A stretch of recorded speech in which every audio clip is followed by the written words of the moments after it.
Hello friends, welcome back. This is Manish Pandey. Today in this video I am going to show you how to use get item by ID. ID means item ID.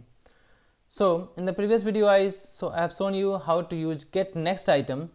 Now I am going to show you how to use get item by ID. So this is something like same, but we cannot say like completely same because get next item is also used to process item ID from work queue, and get item by ID, this is also used to process items from queue. Get next item is used to get one by one next item from queue, from work queue, and that will work in a FIFO structure, first in first out, and then it will process all the items. But here get item by ID, it will work on based on only IDs. So let's say here we have get pending items, it will give you all the collections of item ID, and then get item ID can work on all the item IDs here, the specific item ID, but get next item will work on all the items which is available in the queue one by one. Now I am going to show you how to use that one, and these two, like get next item and get item ID, both will lock that specific item while working. If we will use other action to use that get item by ID, that will not work because that only works on only pending items which is ready to process. It will not work on completed or exception items. So if you will directly take get next item, so again get item by ID will not work. Let's say, let me first delete this just to show you. If you will take here this one, action stage, select work queue, select get next item and enter the queue name,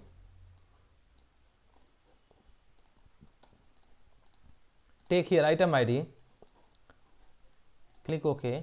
So here we have item ID, and now I am going to use this action stage for get item by ID. So this get item by ID, this is also one part of action get item by ID, and it will also ask for item ID.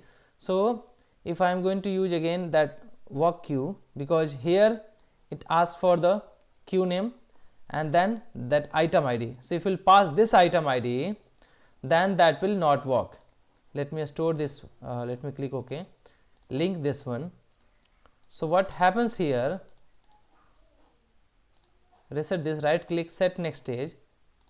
Once you go through this one, it will lock this specific item ID, and then here it will try to access this one, but this item ID is now logged. That's why this, you can see this is logged.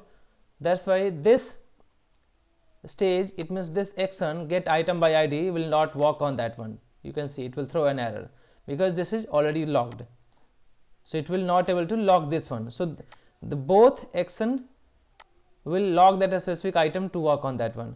This will work on queue items, this will also work on the specific queue items. Now to use that one, let me delete this. To use this item ID, get item by ID, you need to take this pending items, because this item ID, get item by ID, this action only works on pending queue items, not on completed or not on exception part. So that's why we need this one. And to work on this one, because here in input we are passing queue name and in output we are getting collection of pending item IDs that will give us here. So we need to loop through each item and then process here. So let me take a loop and then double click on this one. Instead of this one, we need to pass this pending item dot item ID. This is a collection of item ID. Now in the outputs we need to store this in the item ID, so that is already there here. So now by default applied here. Now link this, link here and link here. Now it will take one by one item ID from here and it will give you the specific item ID so that we can use this further. It means same as like got item. If you see here, this is something like that. We can get item ID here, and then we can check the condition that we have item available on that in that item ID or not. If yes, then we can process, otherwise close the application. So reset that, right click, set next stage. So it will give you 5 records, because here we have only 5 records, 5 pending items, 2 to 4 5. Let me refresh that again, and you can see 5 pending items. Now it says that for each loop. Okay, sorry, let me stop that. Select that loop, go to pending items, right click, set next stage, 5 items. It will loop through one by one items.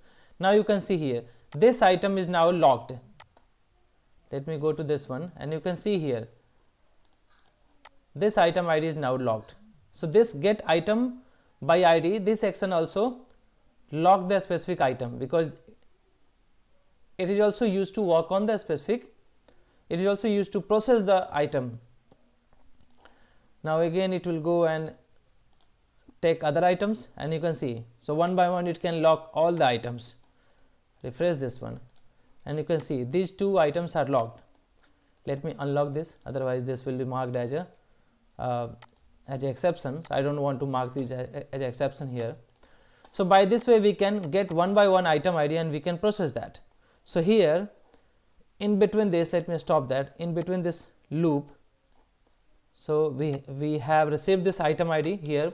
Now you can use one decision stage to check that we have item ID available here or not, and then we can process something, and then we can mark completed or exception based on our action. So we can work on these things using get item by ID. I will show you in next video how to use this one, and how to process items using this get item by ID instead of using get next item. So I hope you like this video. Please like this video, and please subscribe this channel if you have not subscribed yet. Thank you so much for watching this video. If you want to learn UiPath RPA, then you can visit my YouTube channel, youtube.com/UiPathRPA. If you want to learn Blue Prism from Udemy, so I have created one course for Blue Prism RPA complete course on Udemy. So you can go there and you can purchase that course, and you can get the certificate from there. I will enter the referral code and the link in the video description. You can go through that. I hope you like that one. Thank you so much for watching this video.